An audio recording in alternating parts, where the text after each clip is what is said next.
What is going on, everybody? Welcome back to another Waifuju video. Today we are taking every single new legend that has been revealed to us prior to the game dropping this Friday. We are taking them and ranking them from least hype to most hype that I am excited for coming into the game. Obviously this is a hype kind of ranking, so this is going to be pretty subjective. If you guys are more hype about another guy because he is a legend for your team, I'm happy for you. Some of these guys I don't know, some of them don't have the best of careers, so that's kind of what I'm going into also. So we'll talk some stats if clearly they are maybe lower than you would otherwise think. But let's get right into it. If you guys like the video, make sure you like and subscribe down below for more great rankings and tier list videos. We're going to be doing a bunch of them for all the new cards that come out into the game, and we'll make sure we get them for all the sets as they come out. So let's get right into it. The least hype I am for any of the new legends so far is going to be for Ryan Ludwig. There are a couple of cards and players that got leaked into the game last night on Sunday. Somebody was live streaming the game, so we know about some of the new legends that are coming into him. Ryan Ludwig is one of them. He's a one-time all-star. He was like a mid-200s hitter. Nothing too crazy, like 150 home runs. So he's a MLB player, one-time all-star. Just not super excited about him. If you're a Cardinals fan, you might be. Next up, we have Tony Clark. Tony Clark is another guy, pretty much the same position as Ryan, just Tony has way cooler hair. That's why he's higher. And he's in a Diamondbacks uniform here. That's it. They're really similar players for the most part in terms of their career. Both one-time all-stars. So Tony Clark, welcome in. Next up, we have a couple of guys from the WBC that we're going to be getting into the game, and I don't fully know how these cards are going to look. All I know is their WBC stats in general. This is going to be a 99.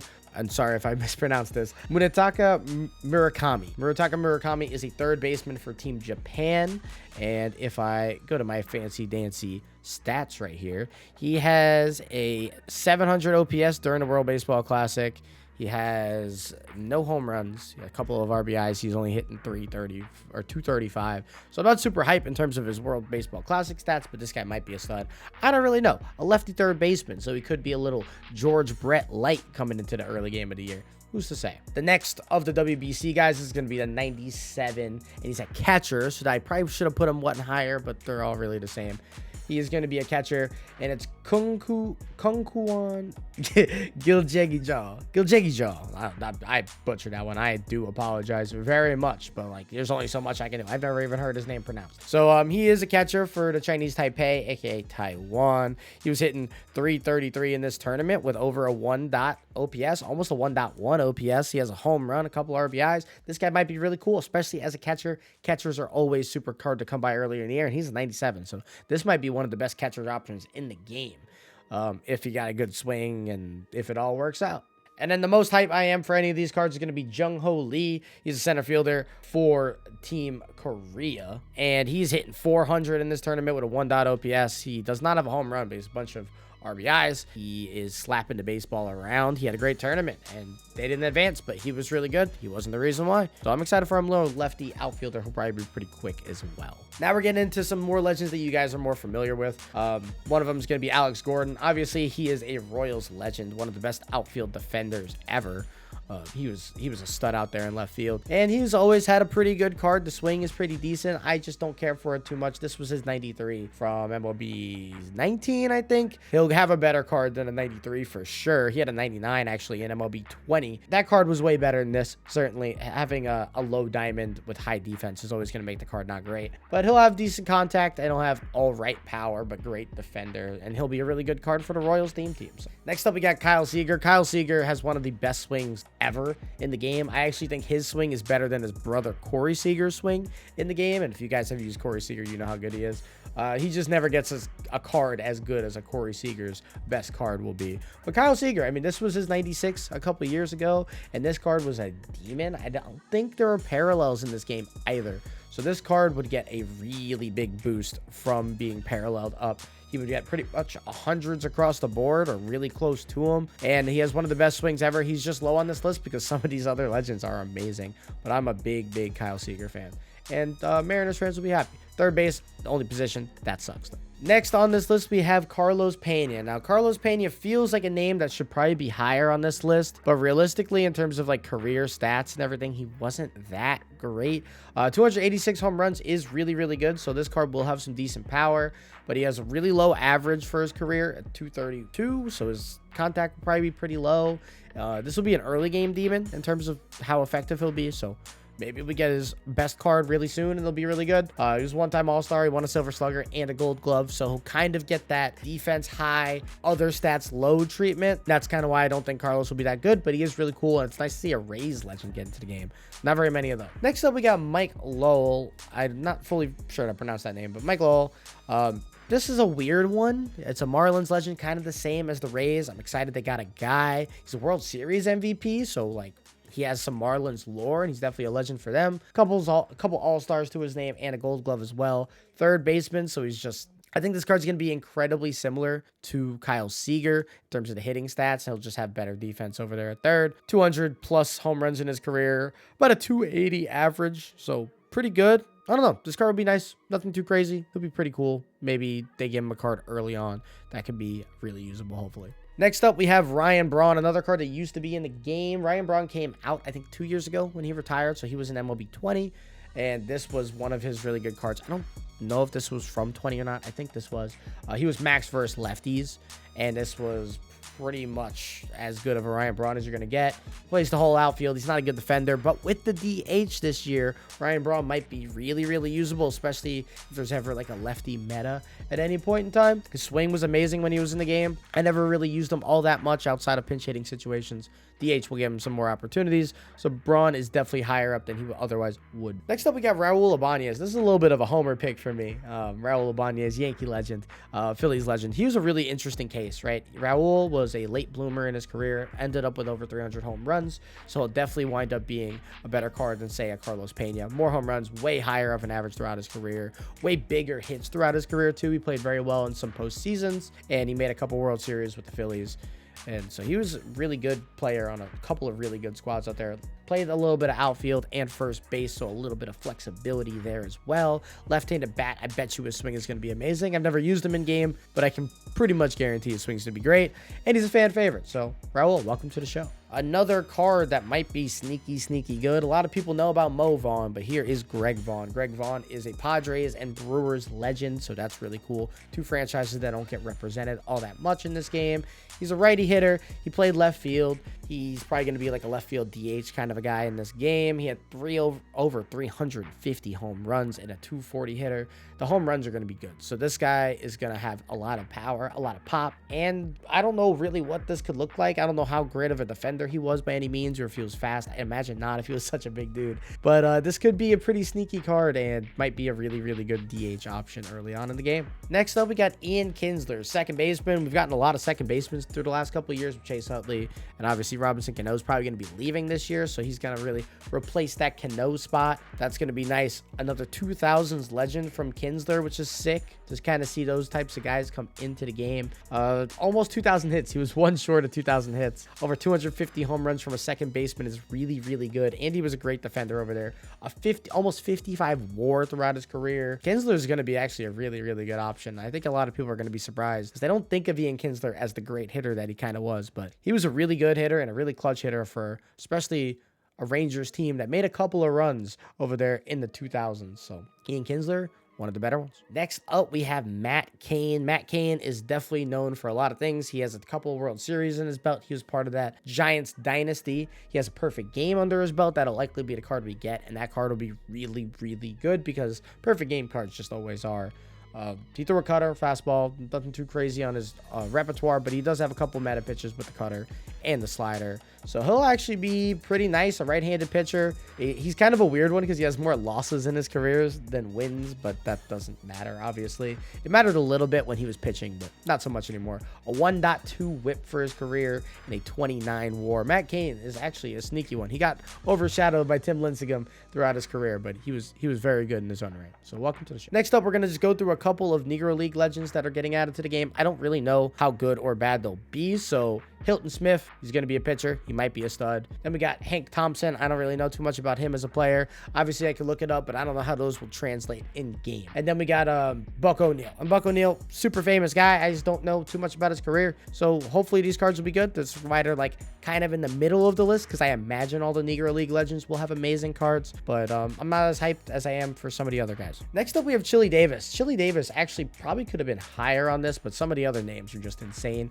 If you guys don't know Chili Davis, 350 home runs in his career, a 270 career hitter, so really, really good. A career 121 OPS plus, and he's a switch hitter that was a really good defender in the outfield, a 38 WAR for his career. This is a super sneaky card that a lot of people have wanted. The Bernie Williams, Chili Davis and Bernie Williams are like really, really similar in terms of just the way that their cards are going to play. This card's going to be able to steal bases, play good defense, and hit from both sides of the plate. What else could you ask for a really, really, really cool switch hitter? This will be one of the better cards whenever it eventually releases. So Chili, welcome. Jake Peavy is the best non-Negro League pitcher that is coming into the game this year. Jake Peavy, very similar to my boy Matt Cain. He does have, I don't remember if Peavy has a no-hitter or a perfect game. It's one of the two, but Peavy is really, really good because he has Cy Young. He won a triple crown. This guy is one of the best pitchers in Padres history and probably the best non-reliever in Padres history. And he's probably one of the top 3 or 4 best players in Padres history.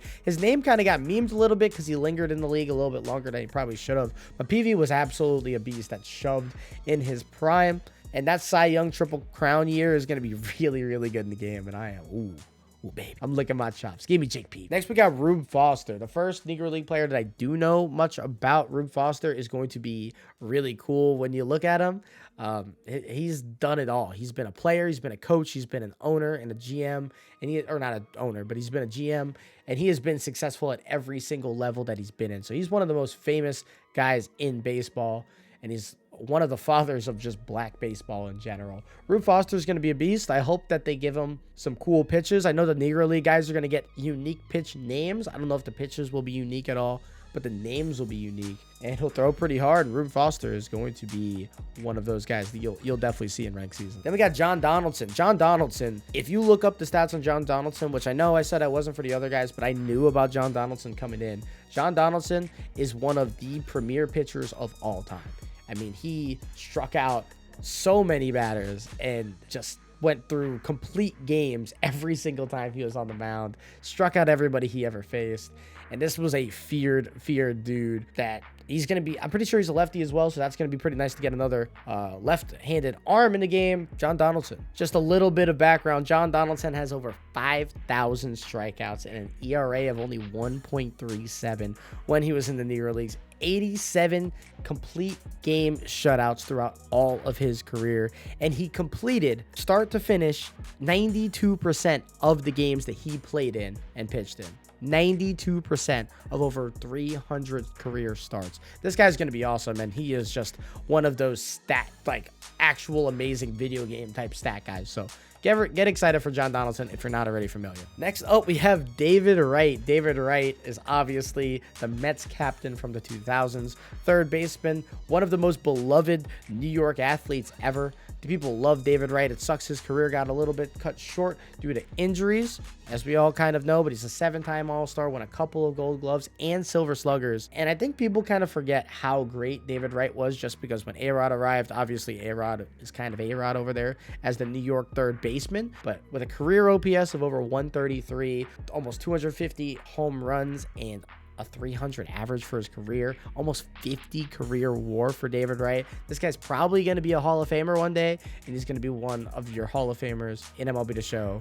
When you're using them, you're going to love them, I promise. Martin Dihigo. Martin Dihigo is actually going to be so cool in this game because he's probably one of 2 or 3 cards in this game that are going to actually make use of the Shohei Ohtani treatment. And Ohtani is going to be able to pitch and play the field whenever you're not using him to pitch, so you can leave him in the lineup. Martin Dihigo is going to be the exact same way. He's going to play every single position on the field, including pitcher. I'm not sure if they're going to make him a catcher or not, but I think he played a little bit of catcher in his career. He will play every single position, and he'll be able to pitch on the days when he has the stamina back ready to do that. So he'll take advantage of the Shohei treatment, and I think it's going to be cool to have at least 2 guys that can do that. Maybe they had a really, really good hitting like Zach Greinke or Bumgarner kind of to add a 3rd or 4th one into that mix, but he's going to at least be one of the 2 that really make good use of the DH pitcher slot. So he going to be a beast. Next up, we got Mark McGwire, and Mark McGwire being in the game is just kind of crazy. They didn't really want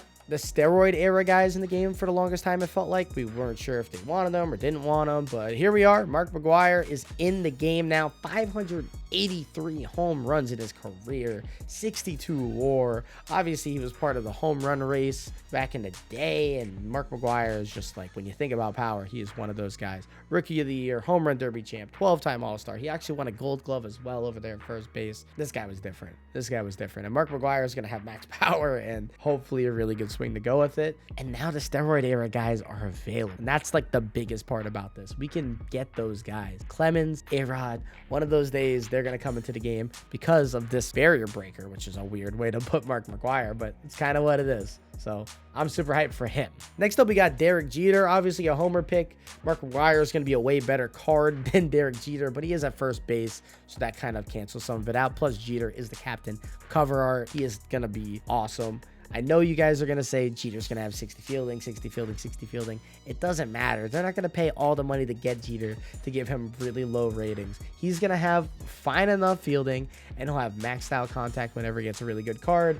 And he's going to be my shortstop. It's really just that simple. The captain will be my shortstop, and I am more excited for him than pretty much anybody else in the game. But, like, they gave us guys I couldn't believe that I couldn't put above Jeter because they're just going to play so much better, and it will make my team. Just like Sammy Sosa. And I mentioned the home run race, and Sammy Sosa, 600 career home runs, 58 career WAR, almost 2,500 hits, career OPS of 128 plus. He won an MVP. He won a home run derby champ, a 7-time All-Star. I mean, dude, this guy is he's one of them dudes, and he played outfield, which is going to be a way better option for him outside of like Mark McGwire didn't. So I'd rather have Sosa just for the versatility, but both of them can play DH if you really needed it to. Shout out to the DH this year. Sammy Sosa, oh, slamming Sammy. If you guys don't remember like rooting for this guy as a kid before obviously everything happened with the steroids, you were just wrong. He was electric. He was fun. But now we get to play with them in MLB The Show, and I can't believe I just said that out loud. We need Barry Bonds now. We need it. And now the most hyped card to be entering MLB The Show 23 is going to be Satchel Paige. I am so excited for Satchel Paige. He is known as maybe the best pitcher of all time across all leagues, across all of the baseball realm. Satchel Paige was incredibly dominant. They showed a clip of him earlier in this year for a moment where he throws 105. I really hope he's not throwing 105 in ranked seasons, but if he is, then you might as well quit before the game starts, because this is going to be a brutal matchup, especially with all of the unique pitches that the Negro League pitchers are going to have. This guy is just going to be something else. Satchel, I am so excited to have him in this game, and he is going to be the biggest star. You will see Satchel Paige pretty much as long as the sets and the seasons will allow him to be in the game. You will see him being used and see him being pitched. So welcome to the game, Satchel Paige. I'm super excited. These are all of the new legends. Pretty much, there's a couple of WBC guys I didn't add in here as well, but for the most part, these are pretty much every legend that's getting added to MLB The Show 23. I am super excited to have them all. The game is less than a week away. It's coming out on Friday for pre-order, and it's coming out, I think, on Tuesday if you are just getting it when it releases, or through Game Pass, or however you plan on doing it. A lot of these cards will have cards on release, so if you're getting hyped up like I am, you'll be able to use them right away, and it's right around the corner, boys and girls. So everybody, thank you for watching. If you liked the video, again, make sure you like and subscribe down below. We'll be live during the release of this game, so watch me grind all that out. We'll get our new YouTube series popping once that game drops. So I'll see you guys in the next video, and have a great rest of your week. Peace.